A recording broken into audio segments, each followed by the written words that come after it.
महाराज नृग ने एक बार, हमेशा ये गायों का बहुत दान करते थे, बहुत दान करते थे। कोई संत आवे, कोई गुरु आवे, कोई ब्राह्मण आवे, उसको गायों के लिए स्वर्ण भी उसके मंडित करना, स्वर्ण से सींग भी मंडित करना और सुंदर सा श्रृंगार करना और फिर उन गायों का दान करना। बोले जब हम गोदान करते हैं तो गोदान भी जीवन में होना आवश्यक है, और गोदान भी ऐसे व्यक्ति के लिए करो को जो उसका दूध घी खावे, उसकी सेवा करे। कहते हैं गोदान करने से, वैसे तो हमारे यहां जब कोई भी कर्म होता है, जैसे भी भागवत हुई, प्रारंभ में एक संकल्प होता है, प्रयाश्चित संकल्प।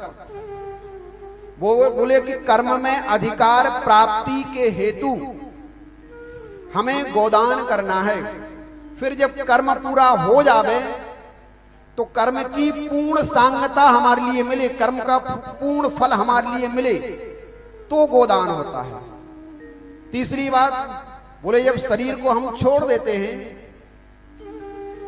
और जब यहां से हम यमपुरी की यात्रा करते हैं तो जो उसमें हमारे लिए 16 स्टेशन मिलते हैं, उस एक जगह का नाम होता है बैतरणी। और बैतरणी एक ऐसी नदी होती है, उदाहरण के तौर पर आप समझो कि उस नदी में जल नहीं होता है, उस नदी में रक्त बहता है और उस रक्त में नाना प्रकार के जीवांश रहते हैं। और जब जीवात्मा पहुंचता है बैतरणी के किनारे, तो यदि उसने गोदान किया है तो वही गाय आती है और उस गाय की हम पूंछ पकड़ते हैं और पूंछ पकड़ करके हम बैतरणी को पार कर जाते हैं। गाय का मुख अपवित्र होता है, गाय का पृष्ठ भाग, पुच्छ जो होती है वो पुनीत होती है। इसलिए जब गोदान होता है तो मुख के पास में कोई खड़ा नहीं होता है, पूंछ का ही तर्पण होता है और पूंछ का तर्पण होते हुए पूंछ पकड़ के ही संकल्प लेकर के ब्राह्मण को दान किया जाता है और फिर गाय का परिक्रमा किया जाता है। मुख अपवित्र है, इस गाय ने कहा जो आगे इसी महीने में फाल्गुन कृष्ण पक्ष चतुर्दशी, जिसको हम सब लोग बोलते हैं शिवरात्रि, कल्याणमयी रात्रि आने वाली है ना, और काशी के लिए तो ये परम पुनीत सुअवसर है। शिवरात्रि क्या है? बसंत पंचमी में क्या हुआ? भगवान के विवाह का टीका हुआ कि नहीं हुआ? भोले बाबा का टीका हुआ ना, और शिवरात्रि के दिन विवाह होगा। एक तो गाथा ये है और दूसरी शिव पुराण के अनुसार गाथा मिलती है कि जिस ज्योति शिवलिंग का हम पूजन करते हैं, मन में कभी भाव आता कि वो शिवलिंग क्या है? क्या है शिवलिंग? कभी सोचा? वो भगवान शंकर के शरीर का कोई अंग नहीं है। बहुत सारे लोगों के मन में ये भावना होती है कि वो कोई शरीर का अंग है, पर वो कोई शरीर का अंग नहीं है। ब्रह्मा और विष्णु आपस में दोनों में विवाद होता है।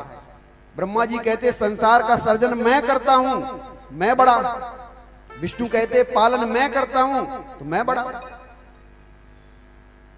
दोनों के बीचों बीच में जब आपस में वाद विवाद हो रहा था,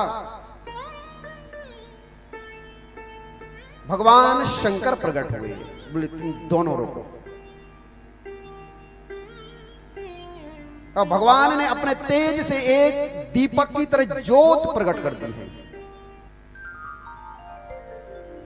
दोनों लोग इस ज्योत में प्रवेश कर जाओ। ब्रह्मा जी उसके ऊर्ध्व भाग की तरफ गए, भगवान विष्णु उसके अधोभाग की तरफ गए। बोले इसके आदि और अंत का पता लगाओ। हजारों करोड़ों वर्षों तक दोनों लोग ऊपर नीचे होते रहे, पर उस ज्योति का कोई आदि और अंत का पता नहीं। ब्रह्मा जी ने क्या किया, ज्योत से बाहर प्रकट हुए, भगवान विष्णु भी प्रकट हुए। पता किया आप लोगों ने? भगवान विष्णु बोल पड़े, बोले प्रभु ये कहां से प्रारंभ हुई है, मेरे लिए तो कुछ भी पता नहीं चला। खोजते खोजते चलते चलते मैं थक गया, लेकिन इसकी उत्पत्ति कुछ भी पता नहीं। ब्रह्मा जी आप ऊर्ध्व में गए थे, क्या पता चला? बोले प्रभु मैंने इसका अंत देखा है। भोले बाबा मंद मंद मुस्कुराए, देखो तो सही ब्रह्मा जी झूठ बोल रहे हैं। क्या देखा ब्रह्मा जी? मैंने इसका अंत देखा है ब्रह्मा जी, लेकिन बात को प्रस्तुत करने के लिए इस कोर्ट में बिना साक्ष्य के, बिना गवाह के कोई बात नहीं मानी जाती है, तो आपके लिए कोई गवाह तो प्रस्तुत करना होगा ना। ब्रह्मा जी ने गाय को सामने प्रस्तुत किया है, ब्रह्मा जी ने केतकी के पुष्प को प्रस्तुत किया है, गाय ने झूठी गवाही दी है। केतकी के पुष्प ने झूठी गवाही दी है। प्रभु ने कहा ब्रह्मा जी इसका कोई आदि अंत नहीं है, आपने झूठ बोला है। ब्रह्मा जी को पश्चाताप हुआ, विष्णु भगवान आपने सत्य बोला है, संसार में तुम्हारा खूब पूजन होगा, जगह जगह मंदिर होंगे, लोग रोज सत्यनारायण की कथा करेंगे, लोग रोज सहस्त्रार्चन करेंगे, खूब पूजन करेंगे, पाठ करेंगे, जप करेंगे, तप करेंगे, लेकिन ब्रह्मा जी आपने असत्य बोला है, आपका पूजन नहीं होगा। ब्रह्मा का पूजन होता है, एक ही मंदिर है पुष्कर में। गौ माता आपने भी झूठ बोला। वैसे तो गाय में सभी देवी देवताओं का वास होता है, लेकिन आपने इस मुख से झूठ बोला, इसलिए आपका ये मुख है ये अपवित्र है।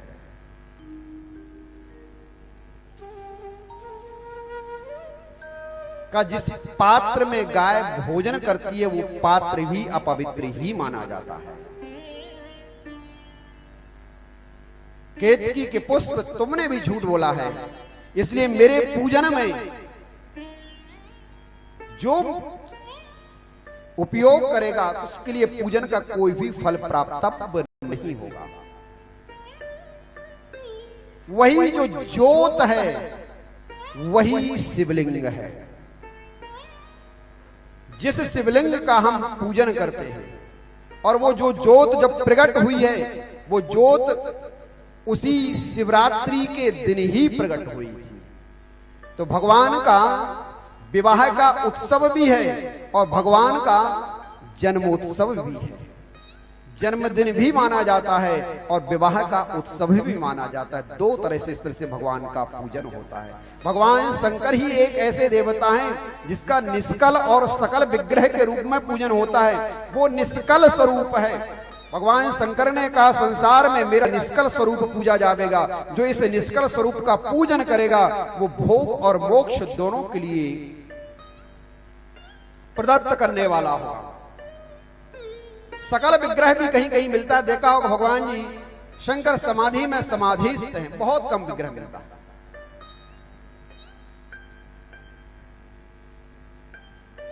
तो जीवन में गोदान हो,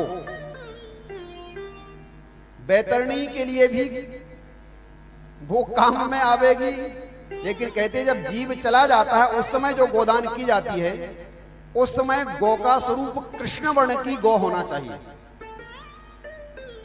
श्यामा यदि गाय होगी तो उसका जो पुण्य होता है ज्यादा होता है,